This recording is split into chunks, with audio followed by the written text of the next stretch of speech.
Hello, hello, and welcome to episode 93 of the Making a Marketer podcast. I am Megan Powers with Powers of Marketing, and this podcast is made possible by Powers of Marketing. We provide strategic content creation, podcast hosting and producing, event hosting and producing, all that good stuff.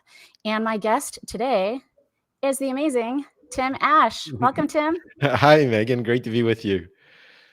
I am so happy that we're finally making this happen. I know that I surprised you by scheduling us pretty far out, and we had the chance to have lunch back in June. Thanks again for that, and got a copy of your book, which is amazing, and a lot of the stuff that we're going to be talking about today. You see how I have tabbies and stuff? I'm in it. I'm in it.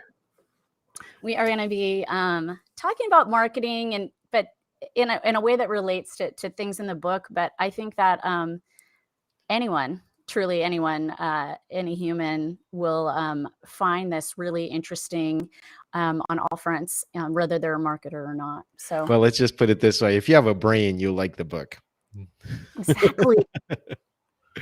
Exactly. And I have so many puns and unintended things I could say. So welcome, Jen Cole. Thanks for being here with us. She is my co-host on every other show. Okay, I'm going to read Tim's bio. Tim Ash is an acknowledged authority on evolutionary psychology and digital marketing. He's a sought-after international keynote speaker and the best-selling author of Unleash Your Primal Brain and Landing Page Optimization.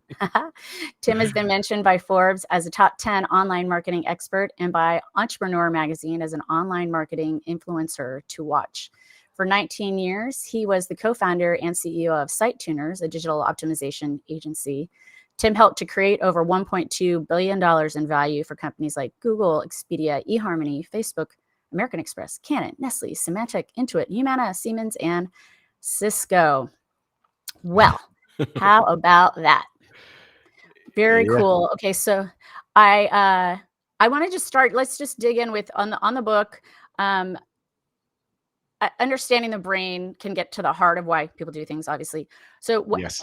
So what made you decide to write a book on the primal brain? Well, it's kind of coming full circle. I attended UC San Diego, and my undergraduate work was in cognitive science and computer engineering. And then I stayed there to work in what's now called artificial intelligence or neural networks. And it was very interdisciplinary brew there. I had a linguist, an economist, a computer scientist on my PhD committee. Never finished, by the way. I'm a quitter. After 7 years, I just started my first company. But it was always this interest in the brain, how we think, how people make decisions. And of course, I applied that to marketing for many, many years, running my conversion rate optimization agency, Site Tuners. And now I feel like I've come full circle back to just explaining how the brain works. That's always been my first love and something I love to talk about. And I think, unfortunately, it hasn't been really done well. There's the behavioral economists, there's the medical imaging people, there's the linguists, and the archaeologists, but nobody's kind of put this unified view of it together that's understandable to regular people. So that was my attempt at writing the book. I love that. Yeah, and there's call outs throughout the entire book that are there. That's not just a requote from something else that was already said. It's a really nice nugget. And I really appreciated that too, especially as I hadn't finished it yet and went to scanning the chapters that I hadn't gotten to yet. But also, yeah, and I found one in particular. I have a friend who always says, I have the worst memory. And she thinks she just feels so bad about it. And I found a quote or two in there to make her feel better. I took a picture of it and texted it to her. Yeah, those callouts are pretty handy. In the audiobook version, I'll do my normal speaking voice, and then I'll kind of lower my voice and go, this is a really important point. And that's how you know it's one of the callouts from the book, but maybe people think I just had an uneven recording volume or something. That's funny. That's awesome. All right. So let's just dig into what you define as the primal brain. Yeah, well, there's a longstanding bias in Western thought going back to the ancient Greeks, maybe before, about what makes us unique and distinctly human. And the idea is that that's our rational brain, the one that's makes plans, makes decisions, and has access to language. Well, it turns out that that's actually completely backwards. In other words, the rational brain isn't in control. The rational brain is this relatively new thing that was added on. And most of the decision making, in fact, all decision making, is made by what I call the primal brain. This is the part that doesn't have access to language, that works tirelessly in the background and is massively processing huge quantities of information, and when necessary, acting on some of that. And the way it prioritizes that decision making is based either on automatic reactions or strong emotions. If something felt good before, I'm going to do more of it. If something hurt or felt bad, then I'm going to try to avoid it or run away from it. That's the basic operating system of the brain. And that's the part, and I mean this literally, that's the part that's in charge. You can't make a decision without an emotional component. And we don't have access to that. In other words, we kind of rationalize decisions after the fact, but the decision was made by our primal brain before we had access to language or describing it. So as Robert Heinlein, the famous science fiction author, once said, man is not a rational animal, man is a rationalizing animal. Aha. Okay. So we can't do anything about it, but we're just trying to understand what parts, what things we don't have control over. Yeah, and which is pretty much all of it. I mean, you know, there's in marketing, of course, we learn to, well, let me put it bluntly, manipulate people. The temperature in the room, the amount of light, the music playing in the background, all of these are well-established things that will change how we buy in a retail setting. Casinos have this down to an art. They don't even show you whether it's daylight outside or not. Yeah. And they pump extra oxygen in to make you alert, and they'll give you free drinks so you keep gambling and lose your whatever is left of your rational mind. So this has all been studied and understood, but we still kind of labor under this delusion that we're somehow in charge and can always make quote unquote logical decisions. Yeah, the funny one, it's funny just in terms of all that. What people always complain about Costco, about how they're always moving stuff around. And I said, yeah, that's because they don't want you to just go in and grab the thing that you wanted. They want you to spend $100 more by buying other things that you see as you're trying to find what it was you went. Right. And that also creates some novelty, and that makes you pay attention. If it was the same old, you tune it out and you do things on autopilot. But this kind of attention seeking and looking for rewards in the environment, what's going to help you survive. If you move things around once in a while, that actually makes us pay attention. Right. No, for sure. I mean, imagine like you're driving to work and all of a sudden there's a detour. You're no longer thinking about what you're going to make for dinner that night. You're thinking about how to get to work and on time. Right. Well, yeah, because we've all gotten to somewhere we were going without even remembering how we got there, right? Like yes, because we were on autopilot, we don't remember the ride. Exactly right. And there's and what gets remembered is really important in how memory works. So maybe if you would like, we can talk a little more about that. Sure. Yeah. Yeah, go for it. Well, so I think have you ever seen Black Mirror? It's this kind of dystopian science fiction series. I think it's on Netflix. And one of the episodes has essentially a life rewind. The idea that, every memory you've ever had, every life experience can be just rewound and we can replay it. And that's, pardon me, total BS. There's no such thing. Sorry to disappoint all of the science fiction fans, but our brain is already a very energy intensive, hungry system. And we've had to make trade-offs like weaker muscles and weaker digestive system just to power our extra big brain. But there's no way we could store or process or recall all of our memories. So the first thing we have to understand is all this stuff impinging on us, the vast majority of it is ignored. It's not only remembered, it's just not paid attention to at all. Yeah. And if it is paid attention to, then we'll remember it if it's got a really, really strong emotional component, if it's a multi-sensory thing going on and it's novel and it has strong emotions associated with it, then we might remember it. But to really consolidate memories, we have to sleep on it. And that's where they're merged with past memories we have, and kind of creates an updated model of our world. But then even after we sleep on it, over time, memories decay and they Right. become inaccurate. So there's no such thing as an accurate memory. There's no such thing as a complete or quote unquote photographic memory either. The purpose of memory isn't to be accurate. It's to help our brain survive. Well, and this, so the thing of memory is something that jumped out at me in terms of events. Being an event professional, as a marketer who works within events, I really appreciated the chapter on how we learn and remember. This call out made me instantly think of events. Combine emotion, novelty, and multisensory experience to form stronger memories. And then you said sometimes even peak experiences become routine through repeated exposure. So I was like, yeah, like that event that I go to that's the same every time Mm-hmm. is going to be less impactful for me. And I'm going to be less inclined to want to attend said event. So what piece of advice would you give to event marketers and organizers who hold events to make them truly memorable? Any advice? Yeah, absolutely. And by the way, as you know, I keynote speak at large conferences all over the world, Yeah. and I used to run what's now called Digital Growth Unleashed, or before that was the Conversion Conference here and in Europe for 10 years. So I've seen it from the event organizer perspective, having been a conference chair. And the keys are, as I mentioned, strong emotions and multisensory experiences. And I'll just use an analogy. This isn't from the event world, but I'm sure most people have been on a roller coaster, and think about all the stuff that's going on a roller coaster. Your G forces are impacting your inner ear. Your lunch is trying to come up, regardless of what you ate. People are screaming around you, wind's whipping through your hair, or in my case, since I have no hair, wind's whipping through my head. And all of this stuff is memorable compared to I'm walking down the street. I mean, I've done that 1,000 times.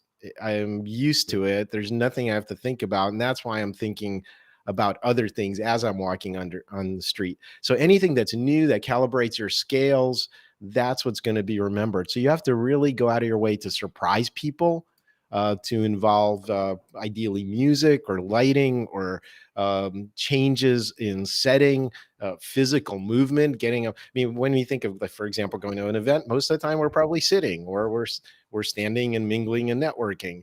And those modes are really obvious. But if all of a sudden some crazy acrobat came into the room and started backflipping through the audience, that I'll go, whoa, I've never seen that before. So you really have to go out of your way to create, well, we call them memorable experiences for a reason. Unexpected, surprising, multisensory, strongly emotional kind of moments.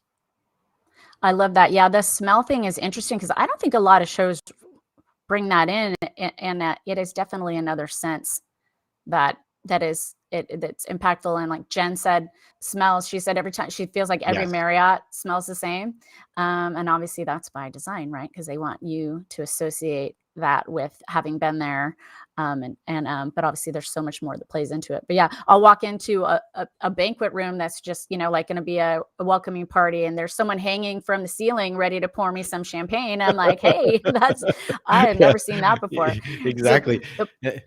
And smell is an important sense because it's the only one that doesn't, it basically bypasses the blood brain barrier, the protection that our brain uses chemically, and it's wired directly into the brain. And actually we're losing our sense of smell quite a bit from an evolutionary standpoint because it's not needed. Primarily it was needed to know if like food was bad and we're about to poison ourselves by eating it.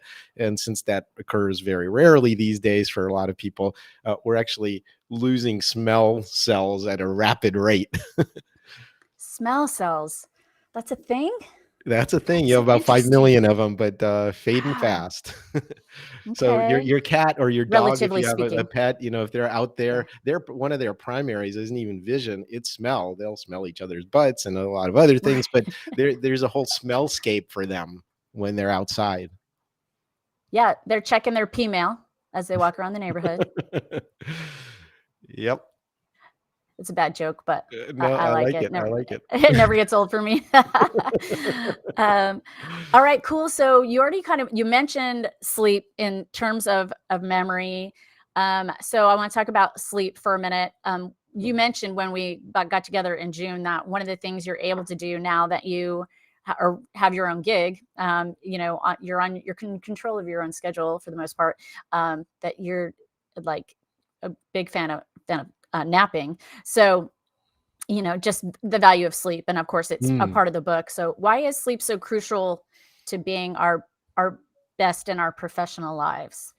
Well, it's not just in our professional lives, it's our lives. Sleep is daily life Yeah. support. It's not optional. Once you get past about 16 hours of being awake, I mean, bad things start to happen.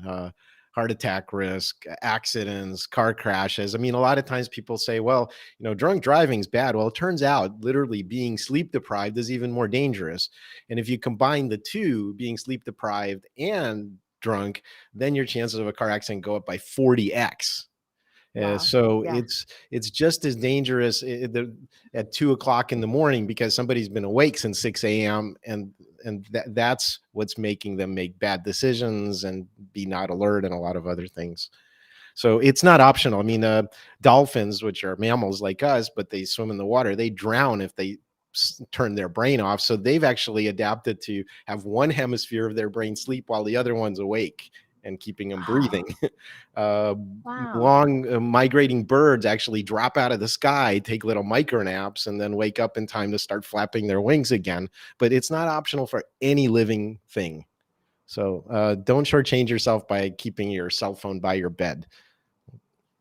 Right. Yeah, that's a thing I struggle with. And I think another thing I read is you said that the 1 hour before you go to sleep will directly affect how you sleep, or what is it? Or does it Yes, directly yes. So affect what your you're doing is dreaming? it's kind of tail weighted. It's the things that you're processing in the final hour before sleep gets processed about 5 or 6 times more than the rest of the day's events combined. So it's really important to have like a coast down routine to okay, I go to sleep, I take a shower, or I read a book, or there's a lot of people that are religious that'll say prayers and include people in their prayers. Essentially, what they're doing is they're recapitulating all the good stuff that happened that day and that they're grateful for. And that's the mindset with which they go into sleep. And all of a sudden, um, they get a lot of benefit of that. So, I love that. Yeah, and so I started keeping a gratitude journal mhm. about a year ago, and I try to write it in every day. I don't get it every day, but I'm also trying to say 5 things, even if they're minor, that I'm grateful for. So I should probably revisit that, like before I go to sleep. Yeah, absolutely. And that's Yeah. when I actually write in mine. And it's not like I'm Okay. writing in sentences. I actually just put bullet points. Went on a walk. Cat came up to me while I was walking and said hello.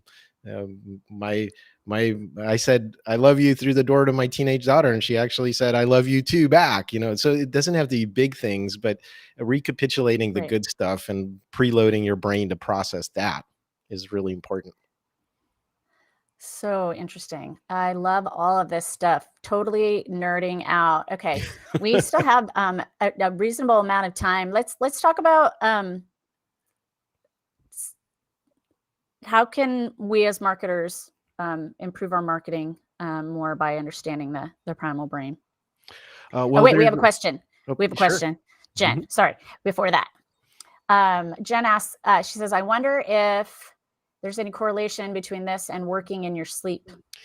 Yes. Okay. So let's talk about just some of the evolutionary reasons for sleep, because I think this is helpful for marketers to understand. Yeah. One of the main things is simulation. Okay. So there's different stages of sleep, but several times a night, if you're sleeping properly, you drop into REM sleep.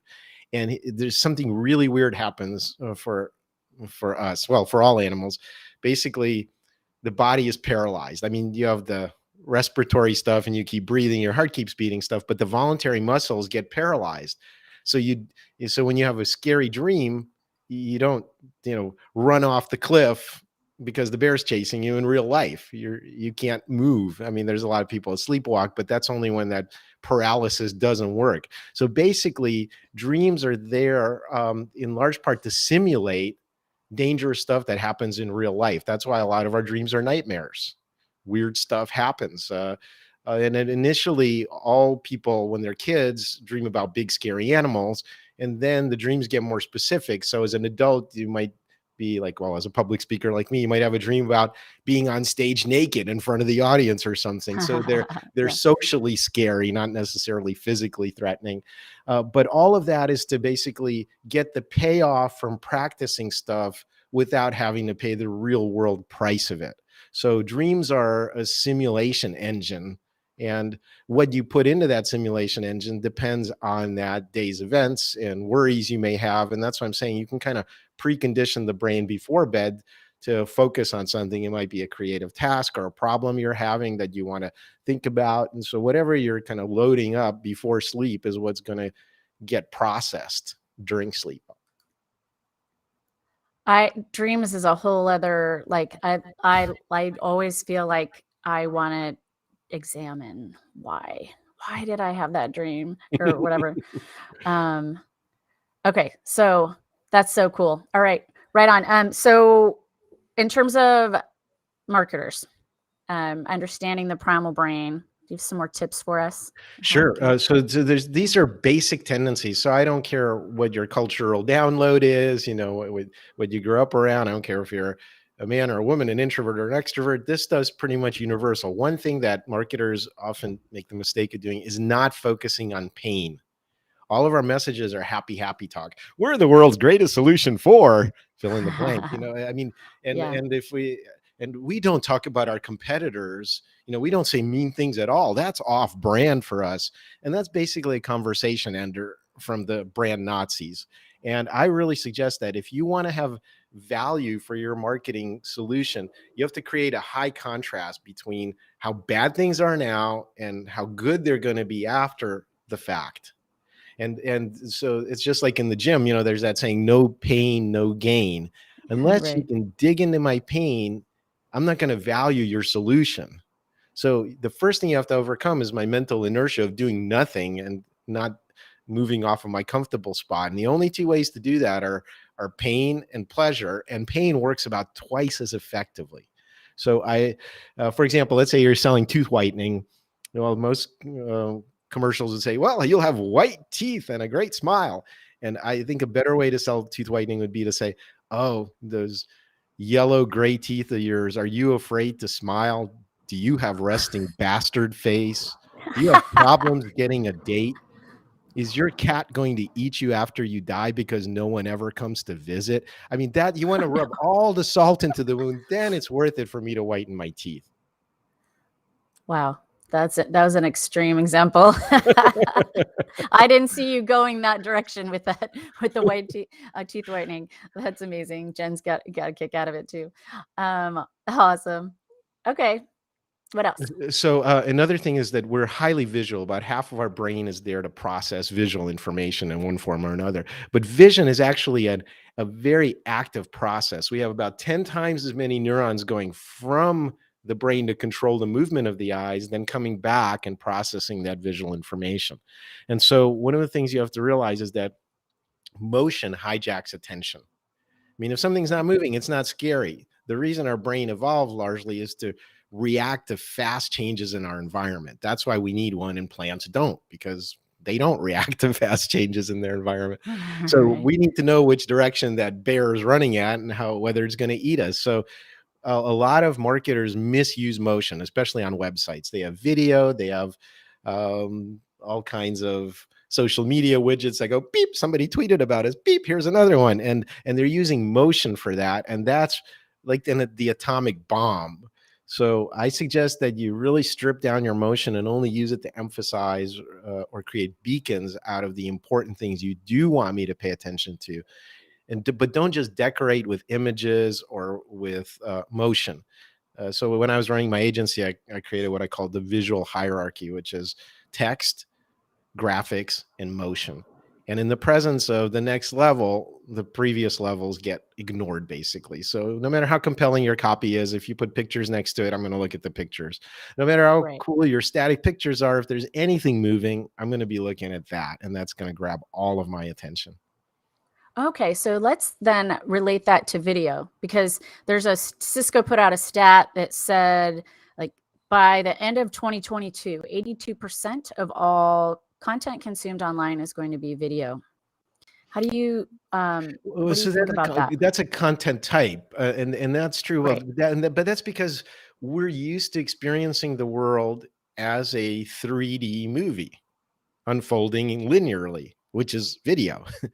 That's our visual input is right, video. I mean, I just went to see chapter 1 of Dune in 3D with my daughter, and that's a pretty immersive experience. That's a really cool way of storytelling, as opposed to holding my Kindle or a book in my hand, deciphering little symbols and trying to create mental images out of those. That's a pretty right, indirect process that involves the easily tired modern part of the brain, the neocortex, the rational part, if you will. That's the only part that has access to language. So, do you want something that all animals share, which is a sense of vision and motion in 3D movies, or do you want to do this really stylized kind of symbolic processing? I can tell you which one's going to be more effective.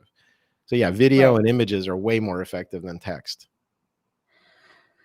Yeah, and but then also people like to consume content in different ways too, right? Like that's Yes. why when I talk to my clients about repurposing, like for example, this is it's a podcast first situation. So for me, the Hmm. audio matters more than anything, but we are trying to add dimension to it and walk the walk as marketers and use video also as part of it. But then also creating a blog post from the words that were said is another thing. And some people like to read, some people Yes. want to Yeah. watch it, some people don't want to hear the sound, some people will only want to have the captions on, they won't even want to hear us. Yeah, no, so you're absolutely right about that. I had a marketing mentor that once told me people buy the way they buy, not the way you Right, sell. So you have to right, package it up in whatever format they want. No question about that. And I think recycling content and giving them the transcript and the audio and the video versions of it and caption video, those are all different formats, and that's absolutely the right thing to do. And it's not that hard to do. There are a lot of automated tools that will create all that stuff for you these days. But what I'm talking about is just as marketers, we tend to over decorate. We tend to do experiences that are too baroque, too visually strong, and we don't consciously control for attention. I think that my standard has always been to kind of have a Zen-like stillness on a website, out of which the call to action naturally arises. And probably very few of us could describe our websites as having a Zen-like stillness. It's right. more like a Turkish bazaar where everybody's competing for your attention. No, for sure. I actually, it's funny you say that because I just looked at this website yesterday that it's so overloaded with sponsorship images like everywhere on the sides, on the top, on the bottom, and everywhere. And I'm like, Mhm. whoa, like there, it's so much so that I'm not gonna pay attention to any of it. Right, So exactly. It's just information overload and it stresses your nervous system and you just want to hit the exit button. yeah, for sure. For sure. Okay. So I mean, we could do a 5-hour show on your book things that can help our marketers. However, we don't have that kind of time.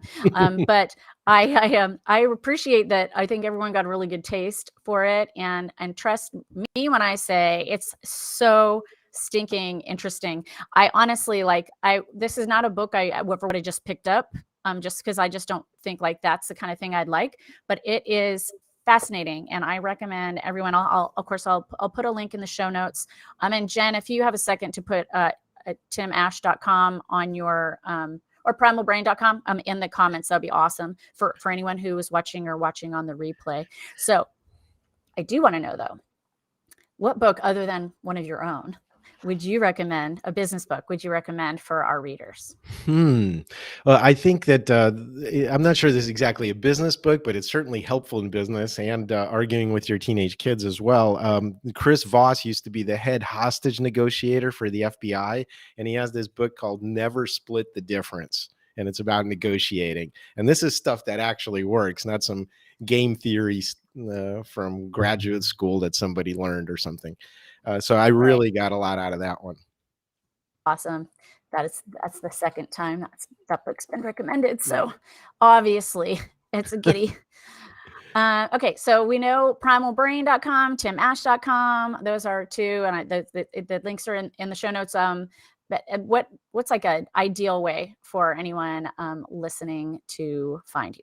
Well, those are both good. If you're interested in my book, you can actually get a free chapter of your choice. I'll send it to you. So go to primalbrain.com/book and pick out the chapter that you want, and I'll rush it out to you by email as a Oh, PDF. that's cool. And then connect with me on LinkedIn. That's probably the best place. And again, all my social information is on my website. So I look forward to connecting with all of you. Fantastic. Yes, and I'm heading off to IMEX America next week, which is a big trade show and exposition put on in the fall normally. And last year it was online only, so it'll be really nice to be back in person. So yeah, events are my jam. And so if you're listening to this, if you're one of my event prof friends, also I would consider Tim as a keynote for your meetings, because we just barely scratched the surface, I think, of all the things that could be talked about. So thank you very much for being with us. Megan, it's been my pleasure. All right, y'all. This has been episode 93. Thank you for listening on the podcast. And if you're watching on the replay, or if you're here with us live, we really appreciate you being with us. We would love it if you would take a second to rate and review us on whatever platform of choice where you listen to podcasts, because that helps us get heard by more ears. All right, y'all. Thanks so much. Episode 93 of Making a Marketer, and we will catch you next time.